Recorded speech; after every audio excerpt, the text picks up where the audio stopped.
بسم الله والصلاة والسلام على رسول الله وعلى آله وصحبه وله وبعد. السلام عليكم ورحمة الله وبركاته.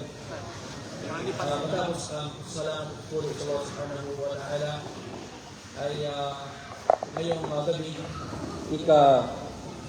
tatlong gabi ng Ramadan dito sa atin sa Pilipinas, ay sisimulan natin insyaAllah ta'ala ang Layali Ramadan o kabilang sa programa na Muslim Academy na Layali Ramadan. Ibig sabihin, bawat gabi ay maghahandog tayo ng lecture bi'idhnillahi ta'ala. Bilang mukaddima, bago natin simulan, una ay nais kong malaman ninyo na kayong lahat sa pagkakataon ito sa inyong pagpupo dito sa ating lecture ay mahal ng Allah subhanahu wa ta'ala. Dahil sa sinabi ng Rasul sallallahu alayhi wa sallam, man yuridillahu bihi khayran yufaqihu fi din. Sino man ang ninais ng Allah subhanahu wa ta'ala sa kanya ang kabutihan, ay pagkakalog sa kanya ng Allah subhanahu wa ta'ala ang pangunawa Allah subhanahu wa ta'ala. Gayong ikaw ay nag-aaral ng iyong din, ibig sabihin o palatandaan lamang na mahal ka ng Allah subhanahu wa ta'ala. Hindi bibuksan ng Allah subhanahu wa ta'ala ang pintuan ng kabutihan maliban sa mga taong mahal ng Allah subhanahu wa ta'ala. At pangalawa na mukaddima natin, bagamat ang afdal sa buwan ng Ramadan ay gugulin natin ang ating mga araw sa pag-aayuno, sa pagbasa ng Quran, ang ating mga gabi sa pagsasala, ay wala rin problema na sa ilang mga oras ay maglaan tayo ng oras para sa ating pag-aaral.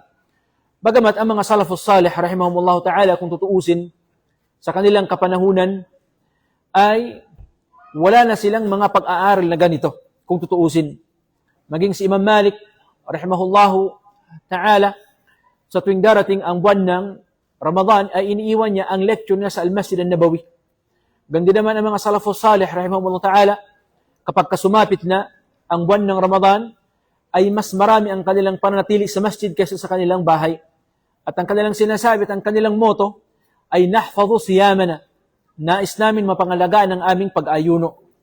Ganun pa man, sa ngalan ng maslaha na nakikita natin, lalo pat sa pagkakataon na ang mga tao ay bakante ang kanilang oras pagkatapos ng salat at tarawih, hinahangad natin na magugol natin ang ilang mga minuto sa pag-aaral, naway pagkaluban tayo ng Allah subhanahu wa ta'ala ng gantimpala mula dito. Ang kitab pala na ating napili at na ating pag-aralan sa loob ng humigit kumulang 20 araw o marahil 15 araw ngayong buwan ng Ramadan, ay kitab na tinalif ni Al-Imam Ibn Baz rahimahullahu ta'ala. Nang kanyang pamagat ay Ad-Durus Al-Muhimmah Li'ammat Al-Ummah. Nais muna namin na ipaliwanag ang kahulugan ng kanyang kitab. Ad-Durus Al-Muhimmah Li'ammat Al-Ummah. Important lessons, mga mahalagang aralin para sa pangkalahatang mga tao. At ang tinutukoy niyang pangkalahatang mga tao dito, li'ammatil ummah, ay yaong mga tao na basically hindi sila nagsasaliksik ng kaalaman. Mula dito ay hinati ng mga ulama, rahimahumullahu ta'ala, ang mga tao sa dalawa. Ang mga ulama at ng mga ammah. Ang mga ulama, sila itong mga nag-aral ng Islam, at ang mga ammah naman ay yung mga hindi nakapag-aral ng Islam. So nang dahil dito, ang aklat na ating babasahin ay basically nakadisenyo para sa pangkalahatang mga tao. Mga tao na kung saan wala silang sapat na panahon para magsaliksik ng kaalaman. Kaya mapapansin natin, ang mga nilalaman ng risala na ito ay magaan na mga paksa lamang.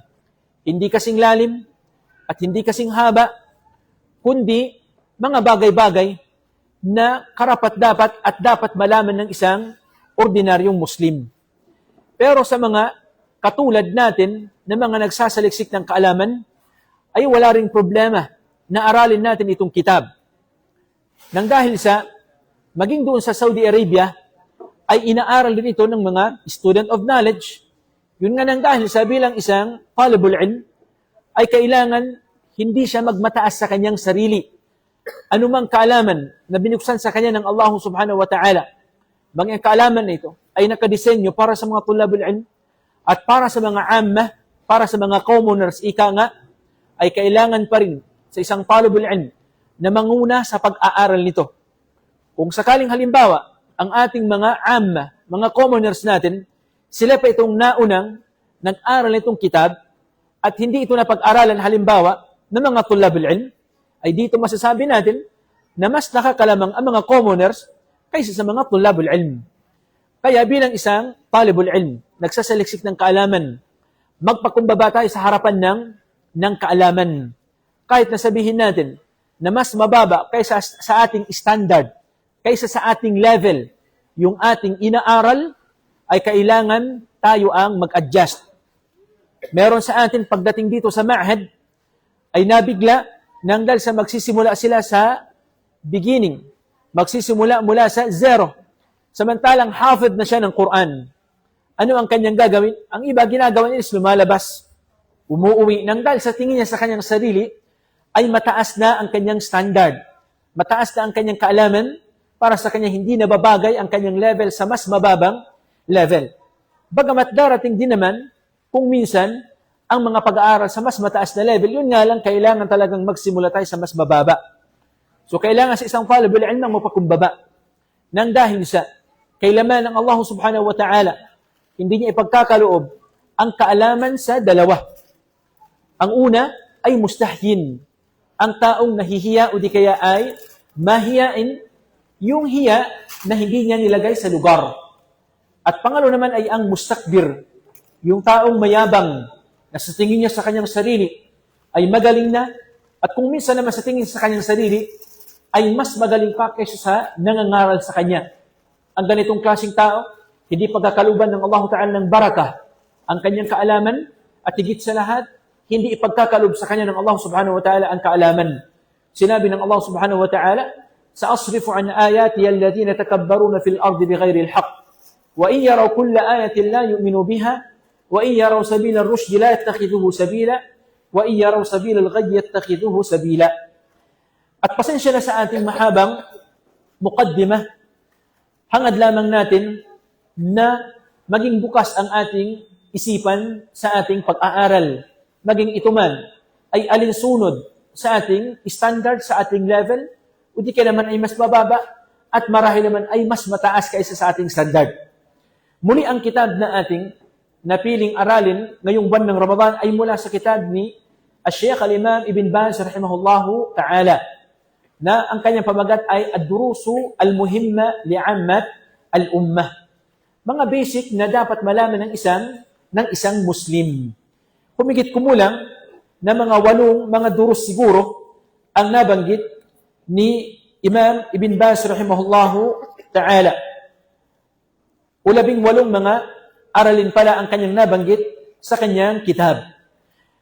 Tayyib, bilang muqaddima ulit, basahin natin yung introduction mula sa kitab ni Sheikh Al-Imam Ibn Baz rahimahullahu ta'ala. Sa mga merong access sa internet, sa mga may cellphone, alam natin sa mga tulab, bawal sa kanilang cellphone, ay mas mainam para kayo makakasabay sa ating lecture, ay i-download ninyo sa PDF na profile o na file pala ang kitab natin na Ad-Durus Al-Muhimmah Li'ammat Al-Ummah para mas lalo tayong makinabang. يقول الشيخ الإمام عبد العزيز ابن عبد الله ابن باز رحمه الله تعالى بسم الله الرحمن الرحيم الحمد لله رب العالمين والعاقبة للمتقين وصلى الله وسلم على عبده ورسوله نبينا محمد وعلى آله وأصحابه أجمعين. Sinimulan niya ang kanyang aklas magitan ng pagbanggit ng pangalan ng Allah subhanahu wa ta'ala ng Bismillahirrahmanirrahim. At ito ay sunnah ng Propeta Muhammad sallallahu alaihi wasallam sa tuwing siya ay nagpapadala ng liham. Hanggang sa minana ng mga ulama, ng mga salafus salih, rahimahu ta'ala, kapag sila ay nagsulat ng mga liham sa ibang mga tao, sila ay nag-akda, nagsulat ng mga kitab, ay sinisimulan nila ang kanilang kitab sa magitan ng pagbanggit ng Bismillah. Ito ay sunna ng Rasul sallallahu alaihi wasallam. Maging sa kanyang pagpapadala ng mga sulat, sa mga mulu, sa mga hari, maging mga hindi mga manampalataya, sinisimulan ng Rasul sallam ang kanyang liham sa magitan ng Bismillahirrahmanirrahim. Kaya, kung ating pagmamasdan ang Rasul sallallahu alaihi wasallam, kapag siya ay nagsulat, sinisimulan niya ang kanyang pagsusulat sa magitan ng Al-Basmalah, Bismillahirrahmanirrahim. At kung sakali naman ng Rasul sallallahu alaihi wasallam ay nangusap o nag-deliver ng message sa kanyang mga sahaba upang kalahatan sa mga tao, ay sinisimulan niya ang kanyang mensahe sa magitan ng Alhamdulillah, sa magitan ng pagbanggit ng Alhamdulillahi Rabbil Alamin, hindi isti'adah. Ang iba, sa kanilang khitab, sa kanilang muhadara, sa kanilang lecture, ay sinisimulan na ng A'udhu billahi minash shaitanir rajim. Hindi natin sinabi na ito ay haram. Hindi natin sinasabi na ito ay haram. Subalit yan ay khilaf sa nakasanayan ng Propeta Muhammad sallallahu alaihi wasallam sa karamihan ng kanyang pakikipag-usap o pag-deliver ng message sa mga sahaba radiyallahu ta'ala anhum. Sumuli kapag siya kumakausap, ay sinisimulan niya ng Alhamdulillahi Rabbil Alamin. Samantalang, kapag kabinasa naman niya ang Quran, ay doon sinisimulan niya ng isti'adah. Wa idha qara'ta al-Qur'ana fasta'id billahi minash shaitanir rajim. Ang conclusion, kapag siya ay nagsusulat, sinisimulan niya sa magitan ng Bismillahirrahmanirrahim. Kapag siya naman ay kumakausap sa mga tao, sinisimulan niya ng Alhamdulillahi Rabbil Alamin.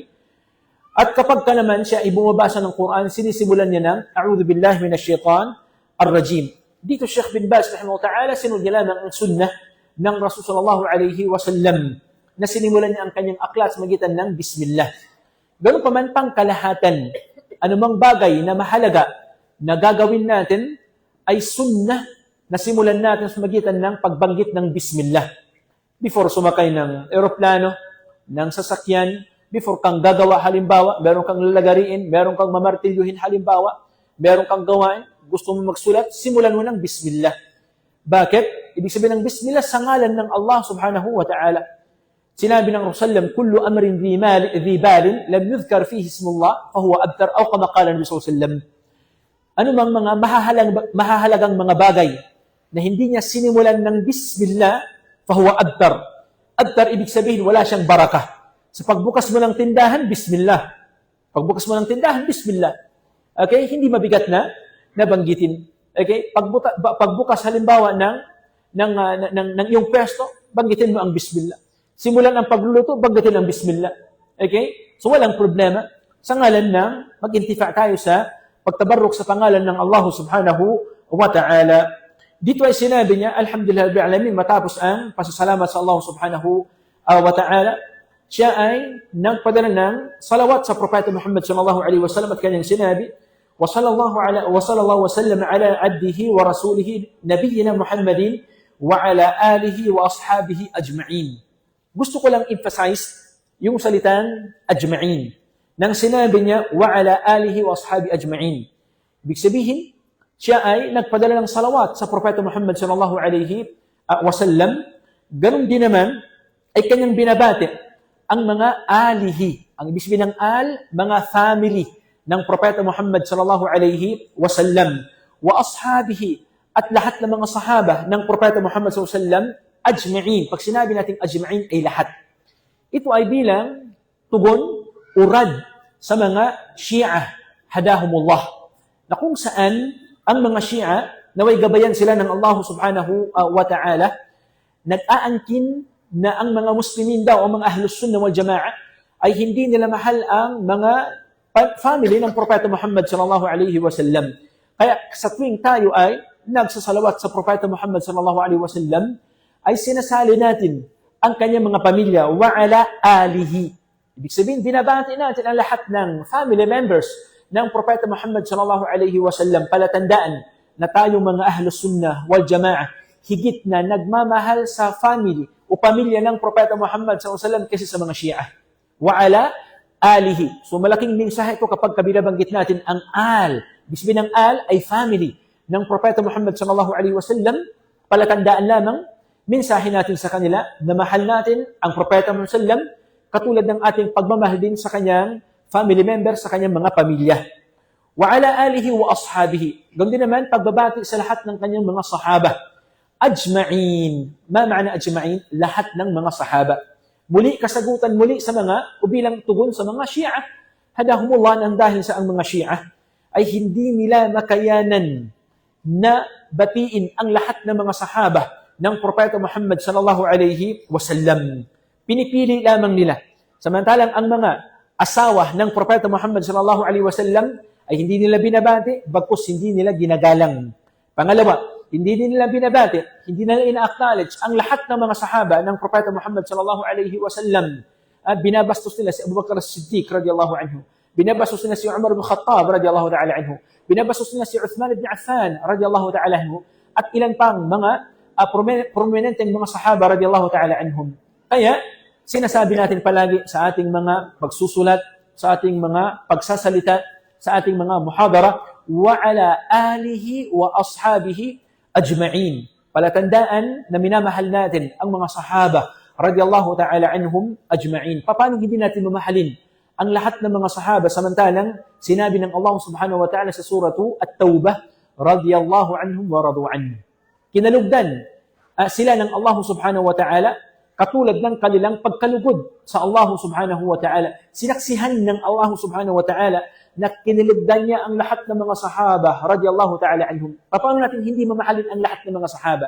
Paano natin hindi lahatin ang ating pagkalugod, pagmamahal sa lahat ng mga sahaba radiyallahu ta'ala anhum samantalang sinaksihan ng Allah subhanahu wa ta'ala ang kanyang pagkalugod sa mga sahaba radiyallahu ta'ala anhum. Sinabi ni Sheikh bin Baz rahimahullah ta'ala, فَهَذِي كَلِمَاتٌ مُوجَزَةٌ فِي بَيَانِ بَعْضِ مَا يَجِبُ أَنْ يَعْرِفَهُ الْعَامَّةِ. Ibig sabihin, ito sabi niya, ay ilang mga salitain. Ilang mga salitain, maigsing mga salitain na nagpapaliwanag sa ilang mga mahahalagang dapat na malaman ng al-ammah, ng pangkalahatang mga tao, which is translated as mga commoners, mga hindi nagsasaliksik ng kaalaman. Ang dinil Islam, na silang mga commoners na nais nilang malaman ang kanilang relihiyong Islam. وَسَمَّيْتُهَا الدُّرُوسَ الْمُهِمَّةِ لِعَامَّةِ الْأُمَّةِ. At akin, sinabi ni Sheikh bin Baz, pinangalanan ang aking aklat na ad-durus al-muhimma li'ammat al-ummah. Muli, ang aklat na ito ay mensahe para sa mga ammah. Al-jama' niya is al-awam. Kaya tinatawag nilang awam. Sa tausog, makaka-relate siguro sila, ipulan lang nila awam. Okay? Ang awam actually kinuha natin mula sa Arabic word, Arabic term na plural ng al-ammah. So anong kahulugan ng al-ammah? Marahil nabanggit natin sa unang muqaddimah natin, ito yung pangkalahatang mga tao na wala sila sa panig ng pagsasaliksik ng kaalaman. Nasa ibang profesyon sila, nasa ibang majal sila, okay? Nasa ibang profesyon sila. Pero bagamat nasa ibang aspeto sila ng buhay, hindi sila mga student of knowledge, pero nanatili na sila ay mga Muslim. So ngayon, bilang isang commoner, na isang ordinaryong Muslim, ika nga, ano yung mga dapat niyang malaman? Ito sa ating aklat, yung mga basic na dapat malaman ng isang Muslim. Ganun pa man, ano pinagkaibahan ng ammah at saka ng mga tulabul ilm, mga student of knowledge, sa iba't ibang mga aspeto. Unang-una, ang mga tulabul ilm ay sila itong mga nagsasaliksik ng kaalaman. Ang amma naman ay kabaliktaran ng binanggit natin kanina. Pero sa ibang usapin naman, bilang tulabul ilm, kasi hinati natin ang mga tao sa dalawa, student of knowledge at ng mga commoners. Mga student of knowledge, at higit sa lahat yung mga ulama natin, okay, umabot na sa daraja ng al-ilm, ng pagiging alim sa isang majal halimbawa, ang wajib sa kanila ay sumunod sa dalil. Nang dahil sa kaalaman na pinagkaloob sa kanila ng Allah subhanahu wa ta'ala. Okay, ang wajib sa kanila ay sumunod sa dalil. Kung ano ang malapit sa dalil, sa tingin nila na malapit sa dalil, ayun ang kanilang susundin. Kaya nga tayo nag-aral, kaya nga tayo nagsunog ng kilay, Kaya nga tayo nagsakripisyo ng ating mga oras, ng ating pamilya, ng ating dugot, laman, ng ating kaluluwa sa pagsaliksik ng kaalaman para masunod natin ang Quran at saka ng hadith. So dapat sa isang talibul ilm na kailangan ang kanyang akal ay mujarrad. Ang ibig sabihin ay bukas ang kanyang isipan. Hindi siya maging bulag sa pagsunod sa isang tao, sa dalawang tao, sa grupo ng mga tao, kundi kailangan bilang isang talibul ilm, ang matimbang pa rin sa kanya ay qala Allah wa qala ar-rasul. Qala Allah wa qala ar-rasul. So yan ang obligasyon ng isang talibul ilm, higit sa lahat yung mga taong umabot na sa daraja ng ilm, mga ulama natin. Ang wajib sa kanila ay sumunod sa dalil, sa Quran at saka ng sunnah sa abot ng kanilang kaalaman. Samantala, ang mga amma naman, mga ordinaryong mga muslimin, mga ordinaryong mga tao, hindi natin kayang sabihin sa kanila na wajib sa'yo na sundin mo yung dalil na sa tingin mo na ito ay malakas. Unang-una, mismong definition nga ng dalil ay hindi nila alam. Tama? At pangalawa niya ay hindi din nila inaral kasi hindi nga ito ang kanilang linya. Hindi nila inaral ang Quran at saka ng sunnah. Mabuti lang siguro kung nakamemora silang isang juz, ng dalawang juz mula sa Quran Karim. Mabuti lang siguro kung nakamemora silang Al-Arba'in an-Nawawiyya, 40 hadith Imam an-Nawawi. Mabuti lang siguro kung namemora sila ng Umdatul Ahkam ni Ibn Qudamah, rahimahullahu ta'ala. Pero ay wala silang ganitong baon. So ngayon, ano ang obligasyon ng mga ammah? Magkaiba ang kanilang obligasyon.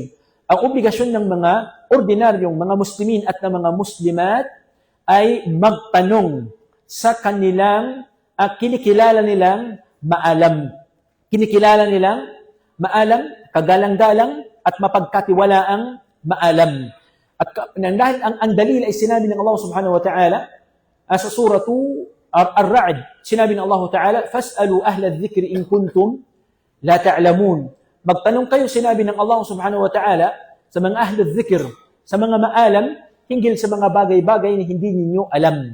Tay, yung ammi, o yung isang ordinaryong Muslim, hindi naman siya nagsalisik ng kaalaman, ano ang wajib sa kanya? Kung meron siyang hindi alam na isang bagay patungkol sa kanyang agama, patungkol sa din, ay maghanap siya ng mapagkatiwalaang alim, mapagkatiwalaang ulama. Sabi pa nila, na sa palagay niya ay may takot sa Allah subhanahu wa ta'ala, na malapit sa katotohanan ng kanyang sinasabi, mapagkatiwalaan ng kanyang aqidah, tama ang kanyang aqidah, at may takot sa Allah subhanahu wa ta'ala, doon siya magtanong. At kung sakaling nabigyan siya ng kasagutan, tama man o mali ang kanyang ginawa, wajib o haram, ayun ang kanyang susundin. Yun ang kanyang susundin. Bagkus sinabi ng mga ulama, rahimahumullah ta'ala, ang isang commoner, ang isang ordinaryong tao, kapag ka nakapagtanong na sa isang alim na mapagkatiwalaan, na tama ang kanyang aqidah, na mapagkatiwalaan ang kanyang din, ang kanyang akhlaq, halimbawa, mayroong takot sa Allah subhanahu wa ta'ala, at nakuha na niya ang kasagutan mula sa naturang alim, bawal sa isang ordinaryong Muslim na magtanong pa sa iba. Bakit? Unang-una, wala siyang sabihin na aminin na lamang natin, at ito naman na ang katotohanan, walang problema dito, na wala pa silang sapat na instrumento para ma-distinguish ang malakas na dalil sa mahina na dalil. Tama? Wala pa silang instrumento para sabihin na ang hadith na ito ay sahih, ang hadith naman ito ay da'if. So nang dahil dito, kapag nakakuha na sila ng kasagutan sa isang kilalang alim, halimbawa sa kanilang lugar, yun ay sapat na. Huwag ka nang magtanong pa sa ibang mga ulama. Lalo pat kumbinsido ka na sa sinabi ng alim na iyong ginagalang na iyong kinikilala. Huwag ka nang magtanong pa sa iba. In fact, nassal ulama ala adam jawazihi. Mga ulama, rahimahullah ta'ala, binanggit nila na ito ay bawal. Bakit? Kasi yung tao kasi, na nakakuha na ng kasagutan halimbawa sa isang alim, lalo pat ang usapin ay tungkol sa talak, halimbawa, ang usapin ay patungkol sa music, halimbawa, ang usapin ay patungkol sa alak, halimbawa, ang usapin ay patungkol sa sigarilyo, halimbawa. Pero, nang nakatanong siya ng isang alim na kilala sa kanilang lugar, na mapagkatiwalaan, halimbawa, yun nga lang, hindi pumapabor sa kanyang hawa, hindi pumapabor sa kanyang nafs, hindi pumapabor sa kanyang side. Okay? Bagamat yun ang katotohanan. Yung sinabi ng naturang mapagkatiwalang alim ay tama. Anong ginawa? Nagtanong pa sa iba. Okay? Nagtanong sa iba hanggang sa makahanap siya ng kasagutan na sumusunod sa kanyang alin? Sa kanyang desire. Pagdating halimbawa doon sa isang alim, sinabi niya, hindi pa kayo hiwalay ng inyong asawa. Allahu Akbar. Itong totoong alim. Sa isang alim, sabi niya, hiwalay lang kami ng aming asawa. Okay? Pagtanong naman sa isang alim, sinabi niya, ang sigarilyo ay makruh. Allahu Akbar. Ikaw sabi niya, kagalang-galang na alim. Yung isang napagtanungan ko, sabi niya, haram ang sigarilyo. Pangatlong napagtanungan niya, sabi niya, ang music okay lang, sabi niya, kung ikakagaan ng iyong loob. Sabi niya, Allahu Akbar. Hahalikan ko, sabi niya, iyong noo. Ito na sabi niya, ang bantang, ito na sabi niya, ang alin ng katotohanan. Actually, hindi katotohanan ang kanyang habol. Ang kanyang habol lamang ay yung kasagutan na, ang kasagutan na sumasang-ayon sa kanyang sarili. So, yan ang pinagkaibahan ng al-amma at saka ng tulab al-ilm. So, talibul ilm na natili, naghahanap ng mas malakas na dalil. At kapag nakita niya, naging maliwanag sa kanyang harapan ang dalil ay yun ang kanyang susundin. Kahit sabihin natin na mukhalif halimbawa sa kanyang madhab na pag-aralan, mukhalif sa kanyang sheikh na napag-aralan na halimbawa, kung kumbinsido siya na yun ang pumapanig o ang katotohanan ay pumapanig sa dalil pa rin ang ating susundin. So, medyo napahabang ating muqaddimah, actually introduction pa lang yun. Di pa tayo nakapag-lecture. Anong oras na? 9:14. Sinabi ni Al-Imam Ibn Baz rahimahullah ta'ala sa kanyang muqaddimah. Sa introduction pa lang tayo mga kapatid sa Islam. Gusto niyo hanggang introduction na lamang tayo at bukas simulan natin ating lecture, walang problema sa akin. Sinabi ni Sheikh Ibn Baz rahimahullah ta'ala, وَأَسْأَلُ اللَّهَ أَنْ يَنْفَعَ بِهَا الْمُسْلِمِينَ وَأَنْ يَتَقَبَّلَهَا مِنِّي إِنَّهُ جَوَادٌ كَرِيمٌ. Hiling ng may akda nitong aklat na sana ay mapakinabangan ng mga tao ang kanyang inaakdang aklat, which is napakahalagang dua para sa isang alim, para sa isang talibul ilm, na naway magkaroon ng benepisyo at mapakinabangan ng mga tao ang kaalaman. Katulad ng kanyang dua, awas'alullah an yanfa'a biha al-muslimin. Ito na yung investment ng ating mga ulama, rahimahumullahu ta'ala, na sana ay mapakinabangan ng mga tao ang kanilang ilmu. Nang dahil sa, alam natin, kapag namatay ang isang tao, wala siyang mapapakinabangan pagkatapos ng kamatayan, maliban sa kabilang dito is aw ilmin yuntafa'u bihi. Kaalaman na napapakinabangan ng mga tao. Itong pinaka-the best investment ng isang tao dito sa dunya hanggang sa akhirah, ang pag-share ng knowledge. Kapag namatay ng isang tao at yung kanyang knowledge ay nanatiling minana ng mga susunod na mga henerasyon, ipagkalob sa kanya ng Allah Ta'ala ang gantimpala, kahit na siya ay nakalibing na. Pangalawang kanyang dua, wa an yataqabbalaha minni. Pinagdua ni Sheikh Bin Baz na naway tanggapin ito mula sa kanya ng Allah Subhanahu wa Ta'ala. Nang dahil sa kapag gumawa ng kabutihan ang isang tao, ay hindi natin hangad actually ang gumawa lamang ng kabutihan. Hindi ho tayo nagpaparamihan ng kabutihan. Sa suratu Tabarak, sa suratul Mulk, anong sinabi ng Allah Subhanahu wa Ta'ala? Liyabluwakum ayyukum, madha qala? Aktharu amala? La. Ahsanu amala. Upang kayo susubukin, ang Allah Subhanahu wa Ta'ala, siya ang khalaqal mawta wal hayata liyabluwakum. Siya ang may likha ng kamatayan at ng buhay, liyabluwakum, upang kayo isubukin, ayyukum, sino mula sa inyo, ahsanu amala, ang may mabuting gawain na tinanggap ng Allah Subhanahu wa Ta'ala. So hindi niya sinabing, sino sa inyo ang mas maraming kabutihan? Okay? Mas marami ang kanyang nagawang kabutihan, hindi naman tinanggap lahat ng Allah Subhanahu wa Ta'ala. So konting effort na nilaan ni Sheikh Bin Baz rahimahullah ta'ala, pinapanalangin niya sa Allah Subhanahu wa Ta'ala na naway ito tanggapin sa kanya ng Allah Subhanahu wa Ta'ala. At sa ating salat at tarawih ay nabanggit natin ang qissah ni Ibrahim alayhi salatu wassalam kasama ang kanyang buting anak na si Ismail sa kanilang pagtayo ng Al-Kaaba Al-Musharrafah. Pagkatapos nun ay anong kanilang sinabi sa bandang huli? Rabbana wa taqabbal minna. Ya Allah, tanggapin mo nawa mula sa amin itong aming gawain. So ang pinakamahalaga sa ating gawain ay tinanggap ng Allah Subhanahu wa Ta'ala. Hindi sapat na nagawa natin ang isang ibadah, pero kailangan siguraduhin natin tinanggap ng Allah Subhanahu wa Ta'ala. So huwag kang matuwa na ikaw ay nakapag-iftar ngayong araw, halimbawa, at natapos mo na, na-accomplish mo na ang obligasyon mo sa Allah subhanahu wa ta'ala, hanggang doon lamang, yan ho ay mali. Kailangan doon ka matutuwa kung tinanggap ng Allah subhanahu wa ta'ala ang iyong gawain. Kaya nga si Ibn Umar, radiyallahu ta'ala anhuma, ay kanyang sinabi, "Law alimtu anna Allah taqabbala minni amalan wahida."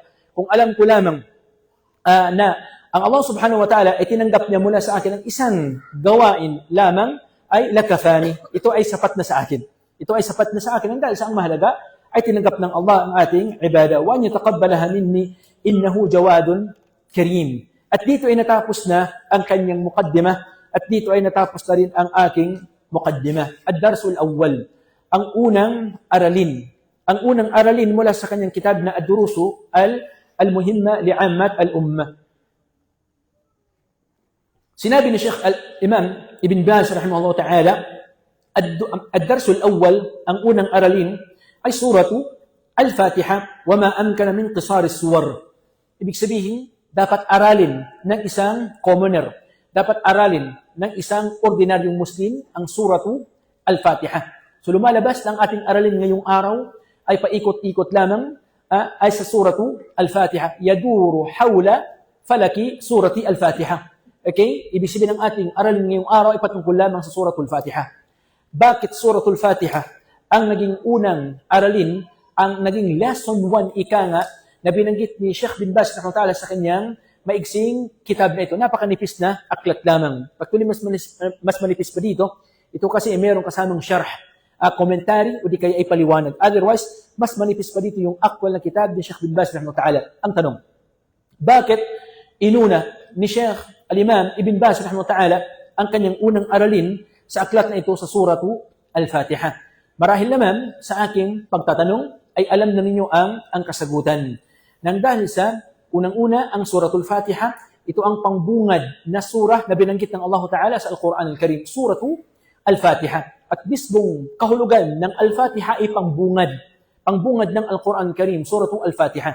Ito ang unang surah ayon sa pagkaka-arrange ng ating al-Mushaf al-Sharif, ng ating Al-Quran Al-Karim. Hindi ko sinasabi na itong unang kabanata na binaba ng Allah sa Propeta Muhammad sallam.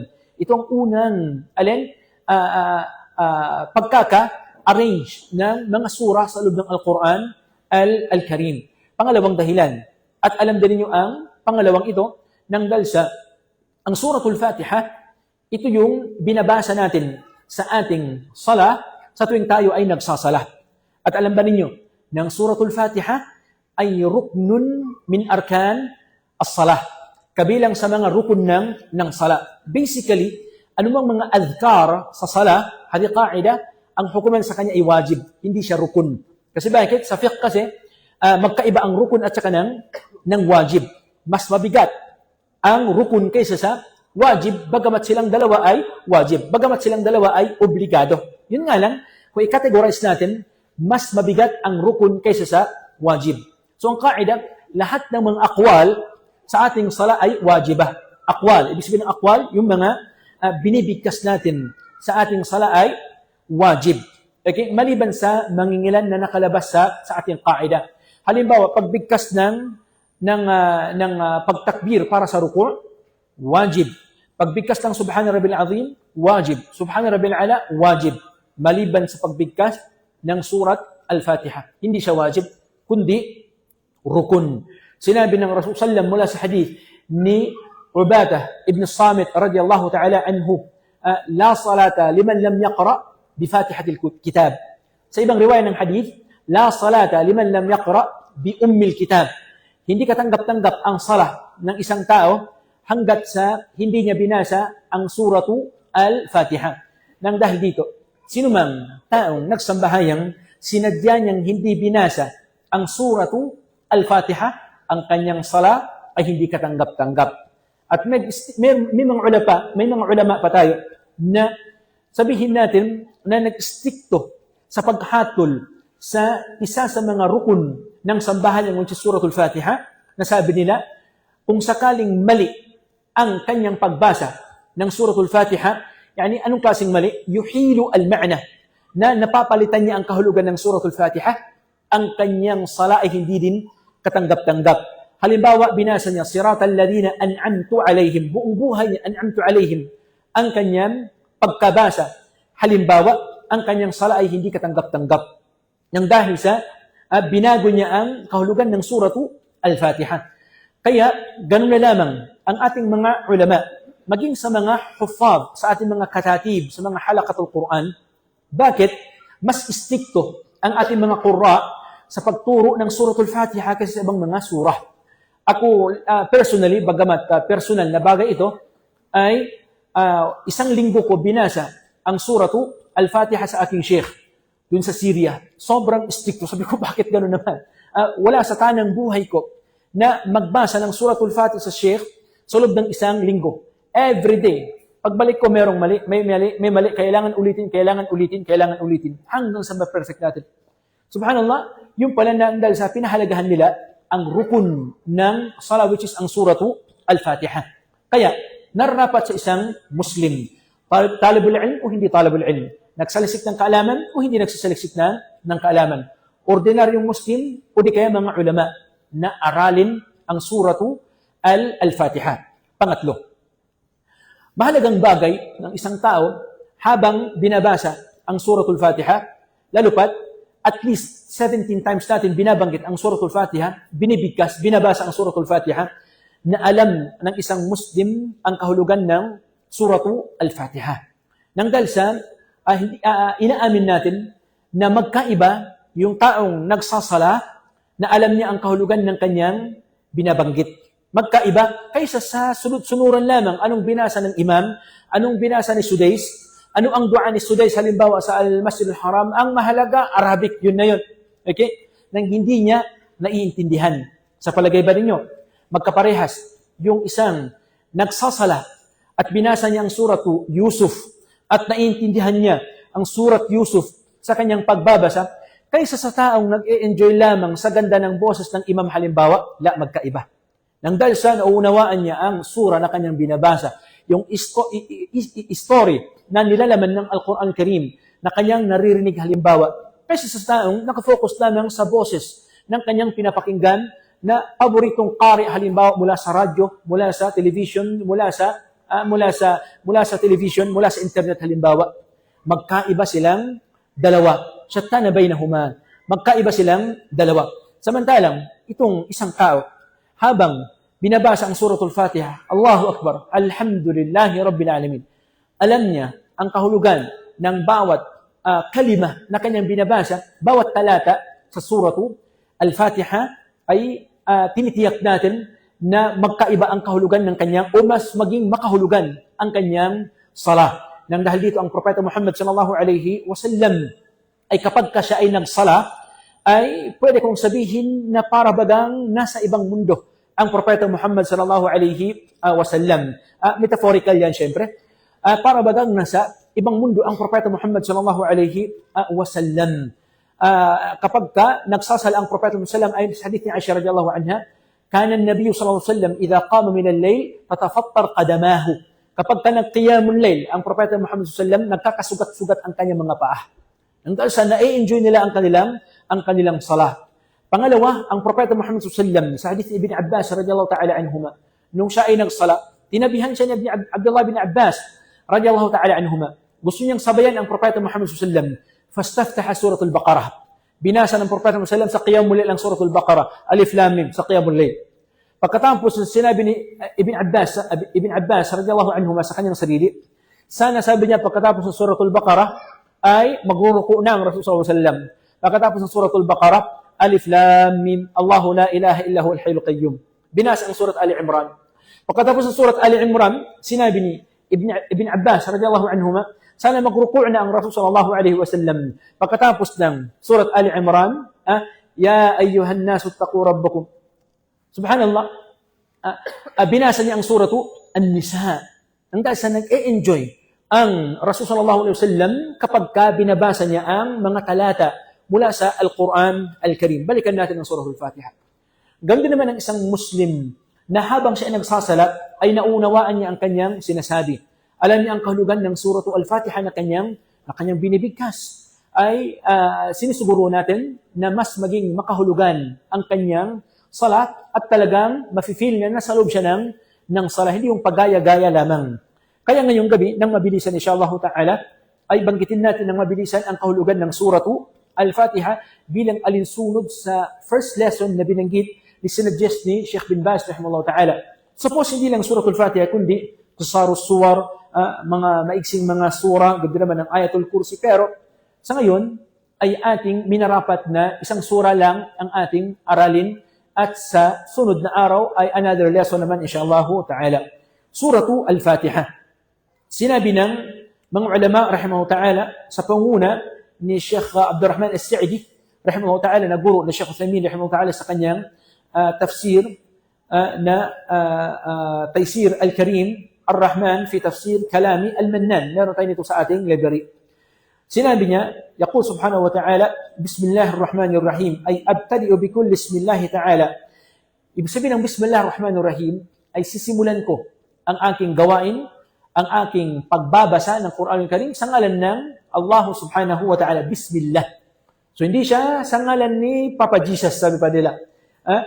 Na tinuturing natin magiting na propeta sa Islam, kundi sa ngalan ng Allah na tagapaglikha ng lahat. Ar-Rahman Ar-Rahim ng Allah subhanahu wa ta'ala ay taglay niya ang kanyang katangian at pangalan na Ar-Rahman, o ang kanyang pangalan na Ar-Rahman ang mahabagin at Ar-Rahim naman na maawain.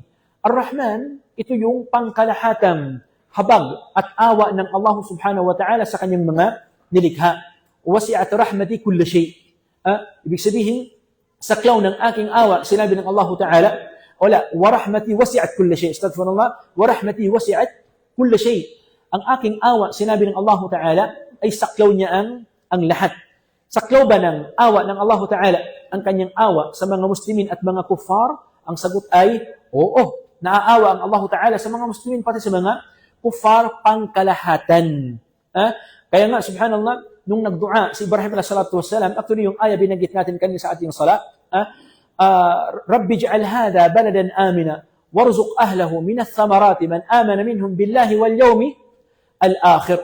Ang panalangin, ang buod na kahulugan ng aya na binasa natin sa ating sala kanina, nanalangin ba naman si Ibrahim na sana pagkalooban ng Allah Ta'ala ng bungang kahoy ang mga naninirahan sa Makkah al-Mukarrama mula sa mga Muslimin. Rabbi ij'al hadha baladan amina warzuq ahlahu min ath-thamarati man amana minhum billahi wal yawmil akhir. So yung kanyang dua ay para lamang sa mga Muslimin. Ang dua ni Ibrahim alayhi salatu wassalam ay para lamang para sa mga Muslimin. Pero anong sinagot ng Allah Ta'ala? Qala wa man kafar. Hindi lang para sa mga Muslimin, kundi para sa mga kuffar. Pagkakaluban sila ng Allah Ta'ala ng pagkain, ng oxygen, ng mainom, at lahat ng mga biyaya. Ito yung pangkalahatang rahma ng Allah Ta'ala. Ar-Rahim, ang maawain na siyang pangalan ng Allah Ta'ala, subalit katangian ng Allah Subhanahu wa Ta'ala na bukod tangi lamang sa mga mu'minin, sa mga mananampalataya. Ito yung habag ng Allah Subhanahu wa Ta'ala na espesyal, sabihin natin espesyal, at eksklusibo lamang sa mga mu'minin, sa mga mananampalataya. So kung meron siyang habag, pangkalahatan sa lahat ng mga nilikha, meron naman siyang habag na eksklusibo lamang sa mga mananampalataya. Tamam? Yan ang Ar-Rahim. Bil mu'minina raufur rahim. Alhamdulillahi Rabbi al-alamin. Yaqul huwa ath-thana'u 'ala Allah bi sifatil kamal. Ito yung papuri sa Allah Subhanahu wa Ta'ala. Lahat ng papuri ay ating pinupuri sa Allah Subhanahu wa Ta'ala. Alhamdu. Ibig sabihin ng alhamdu dito, bagamat siya ay singular form, pero ang kanyang kahulugan ay plural. Itong kinaganda sa Arabic. Aw at-tiflil ladina lam yadhharu 'ala awratin nisa. Tifil is mufrad, pero bakit sinabi ng Allah alladhina? Nangahulugan na isim mufrad siya, pero ang kanyang kahulugan ay jama' al-atfal. Ganun din naman ang alhamdu. Alhamdu is mufrad, pero ang kanyang kahulugan is pangkalahatan. Nang dahil sa ang al dito is ilistighraq. Katulad din ito ng alin, wal asr. Wal asr, innal insana. Katotohanan ang tao. Pero tinutukoy ba ng Allah Ta'ala isang tao lamang? La, lahat ng mga tao.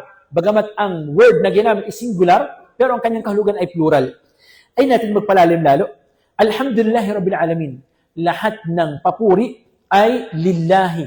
Alang-alang sa Allah subhanahu wa ta'ala na Rabbil Alamin. Na siyang Rabb, na siyang Panginoon ng lahat ng kanyang mga nilalang. Pag sinabi nating Al-Alamin, anyway, meron tayong classmate dito, pangalan is Alamin. Saklaw niya na ang lahat. Pag sinabi nating Alamin, ay saklaw niya na ang mga jin at ng mga ids. Mga jin at ng mga tao. At lahat ng mga nilalang, pangkalahatan, pasok sila sa kahulugan ng Al-Alamin. So therefore, ang Allah Ta'ala ay siyang Rabbu Al-Alamin. Diyos ng lahat ng kanyang mga nilalang. Pero anong kahulugan ng Rabbul Alamin? Rabbul Alamin, ang Allah Subhanahu wa Ta'ala, siya ang lumikha sa kanila. Nang Allah Subhanahu wa Ta'ala, siya ang nagtutustos sa kanila. Nang Allah Subhanahu wa Ta'ala, siya ang nangangasiwa sa kanila. Yan ay sa usapin naman ng aqida. Kaya tayo mga Muslimin, sa iyong pagbasa ng Rabbul Alamin, ikaw ay naniniwala na walang tagapagtustos maliban sa Allah. Walang tagapangasiwa maliban sa Allah. Walang tagapaglikha maliban sa Allah Subhanahu wa Ta'ala. Ar-Rahman Ar-Rahim, nabanggit na natin ang tafsir ng Ar-Rahman Ar-Rahim, Maliki Yawmiddin. Maliki Yawmiddin, actually meron siyang dalawang qiraah. Para sa kaalaman ng lahat, especially sa ating mga tulab al-ilm. Pwede siyang basahin ittifaqan. Walang ikhtilaf dito ng mga ulama. Okay? Tinatawag na itong qiraah muttafaq alayha. Okay? Pwede siyang basahin, Alhamdulillah bil alamin, Ar-Rahman Ar-Rahim, Maliki Yawmiddin, at pwede namang Maliki Yawmiddin. At okay, itong dalawang qiraah nito ay sahih o di kaya ay katanggap-tanggap. So Maliki Yawmiddin, pero sa ating qiraah ay Malik. So anong pinagkaiba ng Malik at saka ng Malik? Ang Malik ang siyang nagmamay-ari ng lahat. Ang Malik naman ang siyang hari ng lahat. So may pinagkaibahan? Siyempre meron pinagkaibahan. Maliki Yawmiddin. Ang Allah Ta'ala siya ang hari sa Yawmiddin. Ano ibig sabihin ng Yawmiddin dito?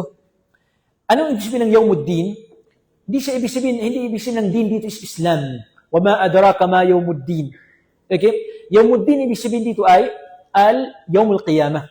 So Allah Ta'ala, Maliki Yawmiddin. Siya ang hari sa araw ng paghuhukom. Yawmiddin. Ang Allah Ta'ala siya ang pinakahari ng lahat. Dahil dito, subhanallah, sa ngalan ng pagpapumbaba ng lahat ng mga nilalang ng Allah Subhanahu wa Ta'ala sa Yawmul Qiyamah, walang makakapagsalita. Walang mangunang magsalita sa hadrah ng Allah Subhanahu wa Ta'ala. Sasabihin ng Allah Ta'ala sa lahat ng mga nilalang, limanil mulkul yawm. Sasabihin ng Allah, ito ay aya mula sa Quran Al-Karim, limanil mulkul yawm. Surat Ghafir, sahih shabab? Tamam? Limanil mulkul yawm. Kanino ang paghahari ngayong araw? Kayong mga naghari-harian sa dunya, mga mayor, mga governor, mga chancellor, mga congressman, mga senators, mga presidente, mga hari sa dunya. Ngayong yawm al-qiyamah, limanil mulkul yawm. Wala makakapagsalita. Lahat ay tahimik. Sasagutin ng Allah Ta'ala, lillahil wahidil qahhar. Ang kaharian ay para lamang sa Allah Subhanahu wa Ta'ala. Kaya yung mga naghari-harian dito sa mundo, ang kanilang paghari-harian ay hiram na kapangyarihan lamang. Hindi sila ang totoong hari. Ang Allah Subhanahu wa Ta'ala ang siyang totoong hari. Limanil mulkul yawm, lillahil wahidil qahhar. Idan, Maliki Yawmiddin o Maliki Yawmiddin. Ang Allah siya ang nagmamay-ari ng lahat sa Yawm al-Qiyamah o hari ng lahat sa Yawm al-Qiyamah. Iyaka na'budu wa iyaka nasta'in. Ibig sabihin ng iyaka na'budu wa iyaka nasta'in, sinabi ni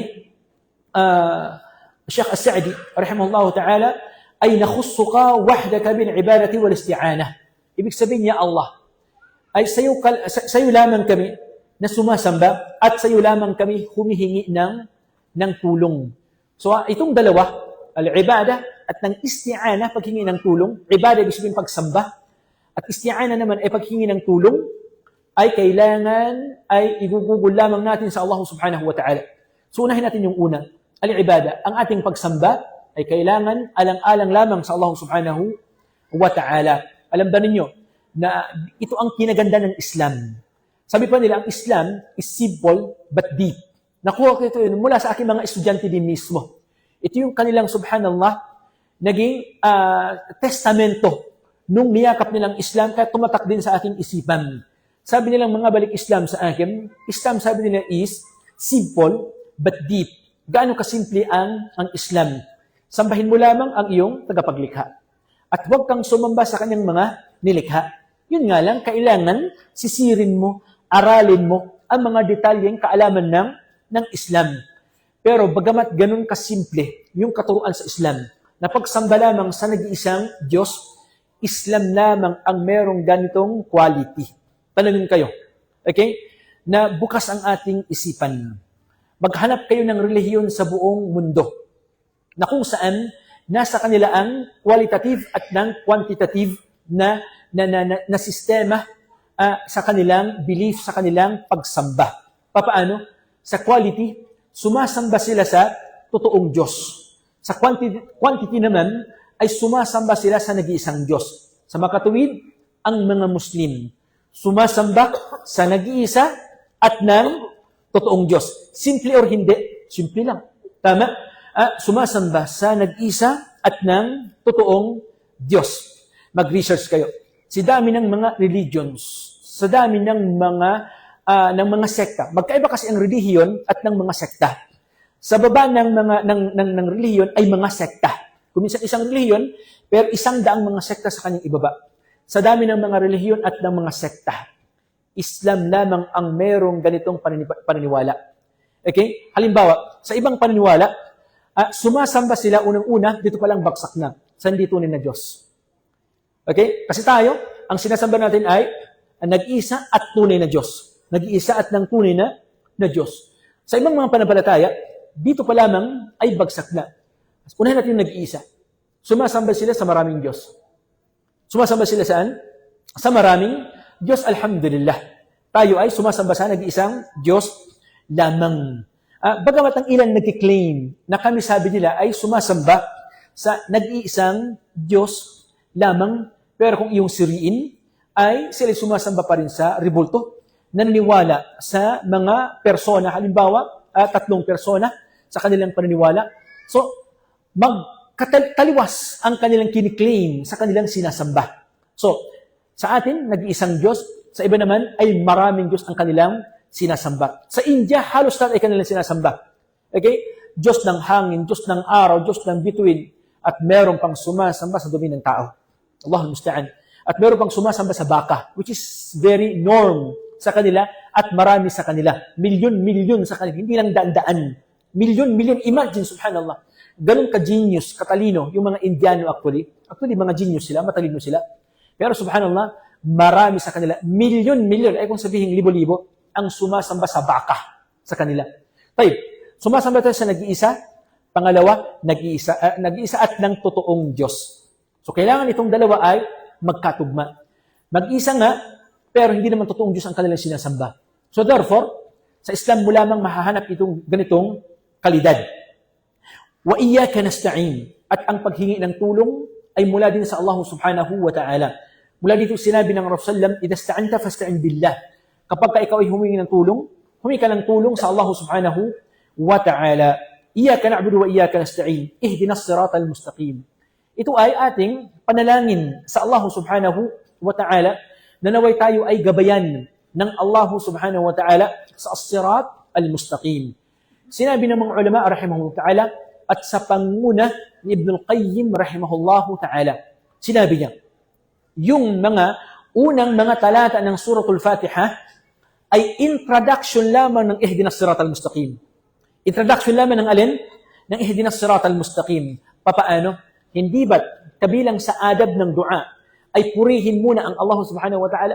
Kaya pagdudua tayo, purihin mo muna ang Allah subhanahu wa ta'ala bago ka humingi ng tawad, bago ka humingi ng mga kahilingan.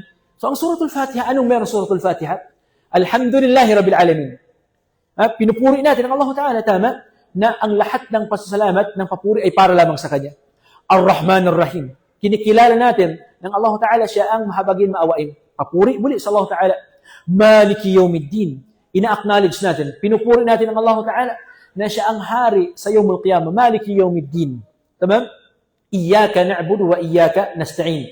Medyo mali ata ang sinabi ko kanina. Lahat ay muqaddimah para sa iyyaka na'budu wa iyyaka nasta'in. Hada khata' minni. Kaya pagkakamali mula sa akin. Okay? Lahat ng mga ayat sa Suratul Fatiha ay muqaddimah para sa iyyaka na'budu wa iyyaka nasta'in. Dahil dito, si Ibn Qayyim rahimahullah ta'ala ay nakabuo ng isang aklat bilang tafsir lamang ng Iyyaka na'budu wa iyyaka nasta'in. Isang buong aklat. Iyyaka na'budu wa iyyaka nasta'in. Kasunod ay ihdinas siratal mustaqim. Hinihiling natin sa Allah subhanahu wa ta'ala na tayo ay gabayan palagi ng Allah ta'ala sa siratal mustaqim, sa matuwid na landas. Tayyib, tayo ay mga Muslim na. Bakit hinihiling pa rin natin sa Allah subhanahu wa ta'ala ang matuwid na landas? Samantalang tayo ay mga Muslim na. Huwag kang kampante sa iyong sarili.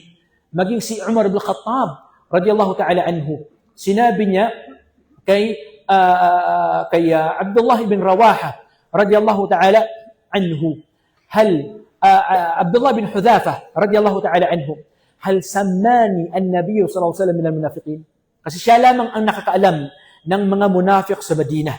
Okay? Nag-iisang sahabi na sila ng Propeta Muhammad sallallahu alaihi wasallam ang nakakaalam ng tunay na mga munafiqun saan? Sa Al-Madinah An-Nabawiyah. Si Umar ibn Khattab radiyallahu anhu. Anong kanyang sinabi? Pakisabi lamang sa akin, kabilang ba ako sa mga tao na pinangalanan ng Propeta Muhammad sallallahu alaihi wasallam mula sa mga munafiqin? Hindi siya naging kampante sa kanyang pagkatao. Ganon din naman ang isang Muslim. Huwag tayong maging kampante. Kailangan hilingin natin palagi sa Allah Ta'ala ang kanyang hidayah, ya ikhwan. Huwag tayong, again, sinabi ko na kanina, huwag tayong maging kampante. O sa layman's term, huwag tayong maging kumpiyansa sa ating sarili, sa ating akidah. Okay? Hilingin natin palagi sa Allah ang kanyang hidayah. Bakit? Sinabi ng Rasul sallallahu alaihi wasallam, darating ang panahon na kung saan yusbihu ar-rajulu mu'minan wa yumsi kafira. Aw yumsi mu'minan wa yusbihu kafira. May mga tao na kung saan kinaumagahan siya ay Muslim, sa banang hapon naman ay siya ay kafir. At may mga tao naman sa umaga sa hapon naman siya ay mu'min, kinaumagahan ay naging kafir na siya. Lalo pat sa panahon ngayon na sumikip na ang mundo. Allahul musta'an. Ilan sa mga kakilala ko na kabilang sa mga nakapag-aral sa Baguio halimbawa, kilala ko personally na naging Shia paglabas namin sa Baguio. At meron pa akong kilala na naging Sufi, naging Ash'ari. Samantalang, katabi lamang namin sa higaan, kasama lamang namin kumakain. Nas Allah subhanahu wa ta'ala al-hidayah. Al-qulubu bayna usbu'in min asabi'ir rahman. At ang puso, sinabi ng Propeta Muhammad sallallahu alaihi wasallam, ay sa pagitan ng dalawang mga daliri ng Allah subhanahu wa ta'ala. Yuqallibuha kayfa yasha. Ito ay binabaliktad ng Allah subhanahu wa ta'ala, anuman ang kanyang nanaisin. Kahilingin natin sa Allah subhanahu wa ta'ala, ya muqallibal qulub, thabbit qulubana ala ta'atik. At kabilang sa dua na mapanatili ang ating panampalataya ay ihdinas sirata al-mustaqim. Ya Allah, sana mamuhay akong Muslim at mamatay din akong Muslim. Yan ang pinakakahulugan ng ihdinas sirata al-mustaqim. At binanggit yan mismo ni Sheikh As-Sa'di rahimahullah ta'ala at kalima jamila jiddan yaqul fahdina ila as-sirati wahdina fi as-sirati. Fal-hidayatu ila as-sirati luzumu din al-Islam wa tarki ma siwahu min al-adyan. والهداية في الصراط تشمل الهداية لجميع التفاصيل الدينية علما وعملا. Ang pinakabuod na kahulugan ng kanyang sinabi, ang ating pagdua ng ihdinas siratal mustaqim ay para bagang hinihiling mo sa Allah na sana ay manatili ka sa Islam. Mamatay na tayo saan? Sa Islam. Namuhay tayong mga Muslimin at sana mamatay tayong bilang mga Muslimin. Qul inna salati wa nusuki wa mahyaya wa mamati lillahi rabbil alamin. صراط الذين أنعمت عليهم غير المغضوب عليهم ولا الضالين. Amin. Ibig sabihin, yung landas na ating hinihiling sa Allah subhanahu wa ta'ala ay siyang landas na pinagkaloob ng Allah ta'ala sa kanyang mga pinagkalooban ng tamang landas. So saan yung an'amta alayhim dito? Sirat alladhina an'amta alayhim dito, hinihiling natin sa Allah ta'ala na ipagkaloob sa atin ang landas, katulad ng landas na kanyang pinagkaloob sa ibang mga tao. Ang tanong, sino yung mga tao na yon? Hindi binanggit sa Suratul Fatiha, pero doon binanggit sa Suratul An-Nisa. Ulaika alladhina an'ama Allahu alayhim. Kamilul ayah shabab. Ulaika alladhina an'ama Allahu alayhim minan nabiyyina was-siddiqina wash-shuhada'i was-salihina wa hasuna ulaika rafiqa. So yung tafsir ng an'amta alayhim, saan natin mahahanap? Doon sa saan? Sa Suratul Nisa. Para bagang sinasabi natin, Ya Allah, Gabayan mo kami sa tamang landas. Siratal ladina an'amta alaihim. Landas na pinagkalooban mo ng tamang landas. Sino sila? Ulaika alladina an'ama Allahu alaihim minan nabiyyin. Yung landas na pinagkalooban mo sa mga propeta, an-nabiyyin, wasyuhada, at sa mga martir, mga syuhada na shahid sa agama Islam, was-siddiqin wasyuhada, sa mga matapat na mga tao, at na mga martir sa agama Islam, wasyuhada, was-salihin, at sa mga mabubuting mga tao. Para bang sinasabi natin sa ating sambahayang, Ya Allah, ipagkaloob mo sa amin yung tamang landas, katulad ng tamang landas na pinagkaloob mo sa kanila. Mabilis ba ako magsalita na siya ba? Parang purbisito yung takbo ng engine natin kanina. O magbe-break tayo ng sandali. Parang ngayon ko palang napansin na ang bilis ko magsalita. Allahul musta'an. Parang hinahabol tayo ng alas 4. Okay? So ngayon, magtawba na ako. Hina-hinay na. Okay? Ngayon tapos ang ating lecture. Siratal ladina an'amta alaihim, ghairil maghdubi alaihim waladdallin. Amin. At ghairil maghdubi alaihim. At maliban sinasabi natin sa ating salam, Ya Allah, ilayo mo nawa kami sa al-maghdub alaihim, landas ng iyong mga kinapupuutan. Sino mga al-maghdub alaihim? Ang mga Yahud. Okay? Waladdallin, at wag naman sana na maging katulad namin ang mga nasa landas ng mga ad-dallin, mga naligaw na mga tao. Tayyib. Sino ang mga naligaw na mga tao? Ang mga Nasara. Tayyib. Anong meron sa mga Yahud? Bakit maghdub alaihim ang tawag sa kanila? Galit sa kanilang Allah Ta'ala. At anong meron sa mga Nasara? Bakit tinawag sila ng Allah Ta'ala ng mga ligaw? Sinabi ng mga ulama, nang dahil sa, at ito na magtatapos, isirado ko ng aking aklat. Okay? At lalo pat hinay-hinay ng aking boses ngayon. Okay? Ibig sabihin patapos na. At lalo pat, wala na akong oras. Bakit ang mga Yahud ay tinawag na al-maghdub alaihim, mga kinapupuutan at galit sa kanilang Allah Ta'ala, nang dahil sa ang mga Yahud ay meron silang kaalaman, pero wala sa kanila ang pagsasabuhay ng kaalaman. Alam ba ninyo na kung paano tayo mga Muslimin nagsasaulo ng Quran, alam ba ninyo na ang mga Yahud ay nagsasaulo din ng Taurah? Nagsasaulo din sila ng Taurah, araw-araw yan. Kung tayo, memoras natin ang Quran al-Karim, verbatim, letter for letter, word for word, halimbawa, ganoon ang mga Yahud. Ganoon ang mga Yahud, mga maalam ang mga Yahud. Mga matalino ang mga Yahud dahil sa meron silang knowledge, meron silang kaalaman. Anong wala sa kanila? Gawa. Wala sa kanila ang gawa. Kaya sila ang pinakamasahol na tao sa balat ng lupa. Tayyib. Waladdallin, samantala ang mga Nasara naman ay meron sa kanila ang deboto. Meron sa kanila ang pagsamba, pero wala sa kanila ang kaalaman. Wala silang kaalaman. Anong sinabi ng kanilang mga ministro, ng kanilang mga pari, ayun ang kanilang susundin. Pero walang kaalaman, Allahumma musta'an. Bulag na pagsunod. Kaya alam ba rinyo, mas maalam pa ang ilang mga Muslimin na bawal ang pagkain ng baboy kaysa sa ilang mga Kristiyano. At mas maalam pa ang ilang mga Muslimin na bawal ang pagsamba sa rebulto kaysa sa mga Kristiyano. Na mas maalam pa ang ilang mga Muslimin o maraming mga Muslimin na si Isa a.s. ay sugo at propeta ng Allah ayon sa Biblia kaysa sa mismo mga Kristiyano. Nang dahil sa meron silang deboto, meron silang pagsamba, ang problema wala silang kaalaman. So, ngayon, may kaalaman, walang pagsasabuhay, hindi pwede. May pagsasabuhay ng walang kaalaman, hindi rin pwede. Nasaan ang Ahlus Sunnah wal Jama'ah? At nasaan ang Islam? Ang Islam ay balanse. Tayo ay nagsasaliksik ng kaalaman, at the same time, sinasabuhay natin ang ating kaalaman, at yan ho ang buod na kahulugan ng suratu Al-Fatiha, naway magmula ngayon ay maging makabuluhan na at makahulugan ng ating pagsasala. Ngayon, ang nalalabing oras sa akin, kasi meron tayong oras na pinagkalob sa atin, hanggang alas 10 lang daw ng gabi. Magluluto pa yung ating mga ummahat ng sahur mamaya. Ganun pa man, since binanggit ni Sheikh Abdurrahim kanina na mag-open tayo ng open forum tayo, susubukan natin na sa abot ng ating kaalaman na masagot ang katanungan ng ilan, ang nais isulat ang kanilang katanungan, isulat. Kung nais naman mag-raise ng kanyang hand at magtanong, and meron tayong microphone dito para sa 8 minutes natin na nalabing oras para sa atin. Naam. Wallahu ta'ala alam.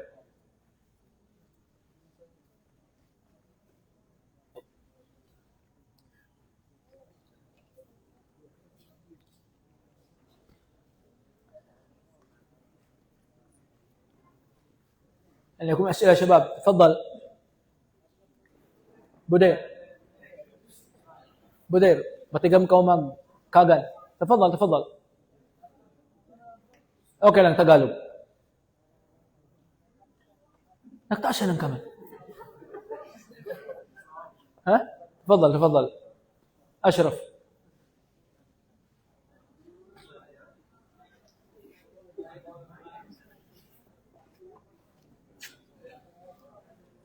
لا خلاص.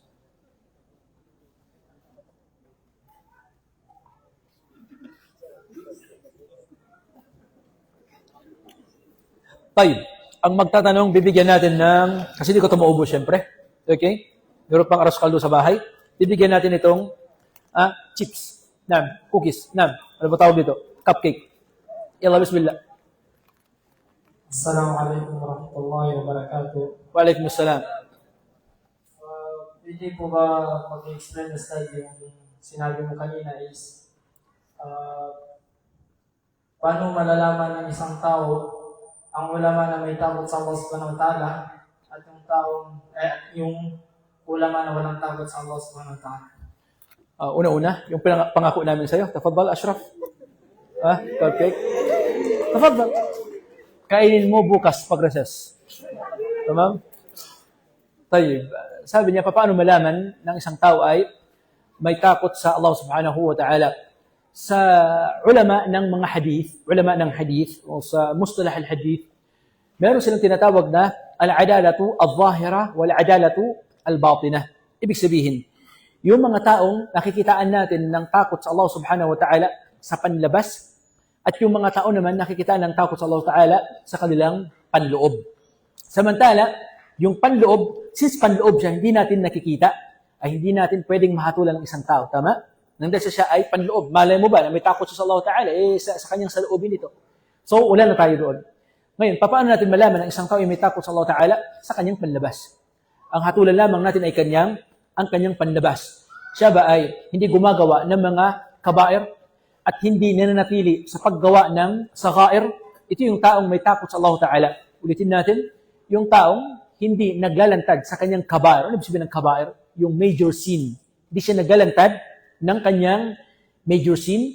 At pangalawa, hindi siya nanatili na palaging gumagawa ng minor sin. Hindi siya nakikita ng ganitong klaseng mga tasarrufat, ng ganitong klaseng gawain. Ito ay palatandaan na siya mayroong takot sa Allah subhanahu wa ta'ala. Wallahu ta'ala a'lam. Naam.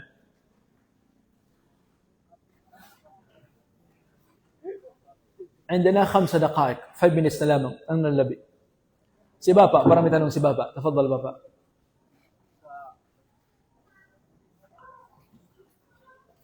Assalamualaikum warahmatullahi wabarakatuh. Waalaikumsalam.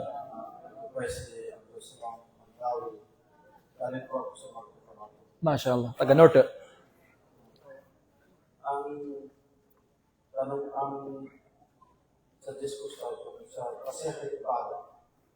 Kasi nung nagkaranas ako sa Marawi, nagkinagawa ng mga Marawi, hafiz, sa isang Marawi, isang gabi, isang Diyos, sa kulit na, sa ano ba yung, tama ba yung, may pagkakamali, o ikulit na natin.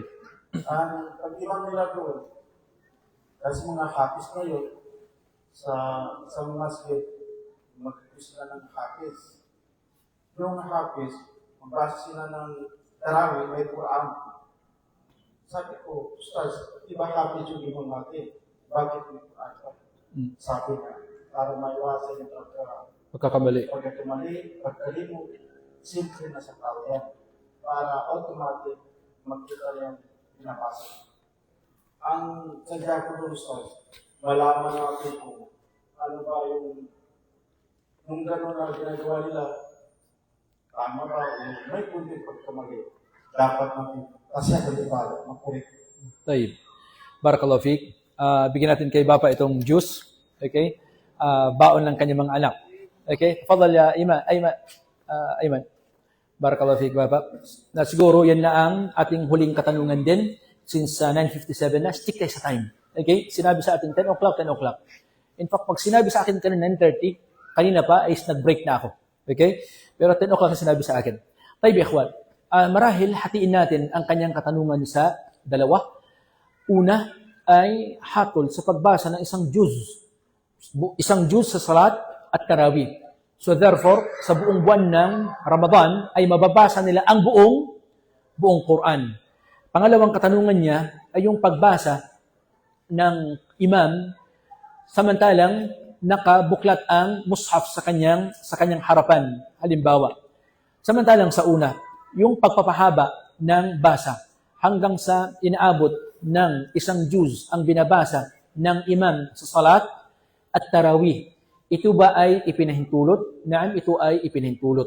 Bagkus ito ay mas mainam na gagawin. So, ang mas mainam sa salat at tarawih actually ay mahaba ang binabasa ng imam.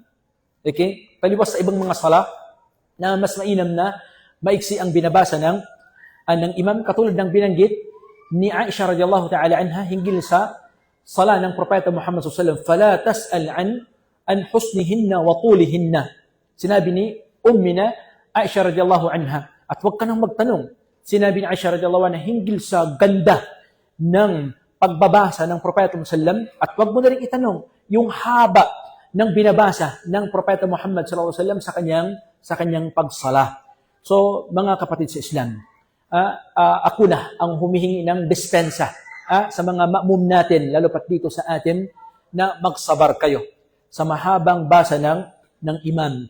Once a month lamang tayong nakakarinig ng Quran Al-Karim. Once a month ka lamang nag-e-enjoy na naririnig mo ang Quran Al-Karim, ang buong Quran Al-Karim sa ating sala. Konting sakripisyo lamang. Lalo pat, ang gantimpala ng nagbabasa ay kasang gantimpala din ng taong nakikinig ng Quran Al-Karim. Walang pinagkaibahan. Yung gantimpala ng nagbabasa at saka ng nakikinig. So, ako ay humingi ng dispensa kung tama man ang aking hakbang na magsabar tayong lahat. Magsabar tayong lahat sa haba ng binabasa ng imam. Ito ay paminsan-minsan lamang at bihira lamang. So, yan ay nasagot na natin. Alhamdulillah. Maliban na lamang kung nakikita ng imam na sa ganung hakbang ay merong mga matatanda, may mga masasakit, may sakit halimbawa na maaari niyang bigyan ng consideration, ibang usapan na yun. Pero ito ang original na hatol. Kaya matagal ko na actually pangarap. Ewan ko kung kailan matutupad na balang araw, insyaAllah ta'ala, ito sa ating Purok Bangsamoro na maririnig natin, mababasa natin ang buong Quran Al-Karim sa buwan ng Ramadan. Okay? Subukan natin next year, insyaAllah. Bidnillahi ta'ala. Okay? Right. So, yan ang matagal na nating pangarap dito sa ating masjid actually. Pangalawa, tungkol naman sa pagbabasa ng Quran. Okay? Na meron siyang binabasang Quran sa kanyang harapan, halimbawa. Bagamat, hindi siya kanais-nais, pero siya ay pwede. Jaizun. Pwede siya na meron siyang mushaf sa kanyang harapan. Nang dahil sa, aminin natin, at kabilang na tayo doon, may mga taong marahil na nakasaulo ng Quran Al-Karim, pero hindi ganun katalas ang kanyang memorya. Lalo pat kung minsan, kapag nagkakamali siya, ay wala siyang inaasahan mula sa kanyang likuran na mag-check sa kanyang pagkakamali. Okay? So, yan ay malaking problema. Babasa ng imam ang isang ayah, hindi niya kayang i-continue dahil sa, sabihin natin, sa kanyang mahinang memorya. Ngayon, wala siyang inaasahan mula sa kanyang likuran. So ngayon, saan siya aasa? Sa kanyang binabasa? Hadi wasail. Ito ay pamamaraan. Hindi lesat ibada baksuda. Ito ay pamamaraan lamang ikakatulong sa kanyang ibada. So walang problema. Walang problema dito. Walang problema dito na maghawak siya ng mushaf. Pero alin sa dalawa ang mas mainam? Walang pagalilangan. Na mas mainam, mapaimam man o di kaya ng ma'mum, ay mas mainam na wala siyang hawak na mushaf. Liannahu aqrab ila al-khushu'.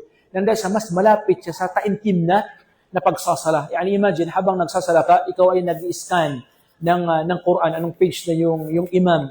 So sa halip na, nakafocus ka sa iyong sambahayang sa harapan ng Allah subhanahu wa ta'ala, is nakafocus ka kung anong page na yung imam. So, kung pagpiliin ano ang mas mainam sa dalawa, walang pagkailangan na mas mainam na walang hawak na mushaf, walang nakakaabala ika nga sa isang tao habang siya ay nagsasala. Wallahu ta'ala alam wa sallallahu sallam ala bin Muhammad wa billahi tawfiq. Ila al-yawm at-tali bi'idhnillahi ta'ala. Assalamu alaikum wa rahmatullahi wa barakatuh.